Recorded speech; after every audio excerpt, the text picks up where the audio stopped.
Hey everyone, welcome to Online Help Guide. In today's video, I'll show you how to put a white background on Instagram story. So let's get started.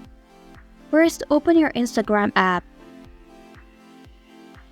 Then slide to the left.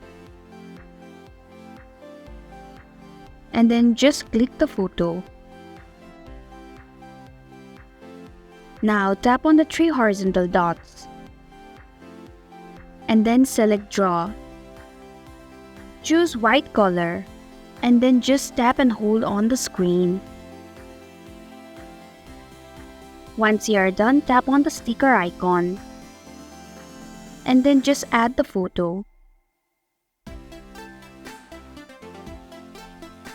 And this is how you can put a white background on Instagram story.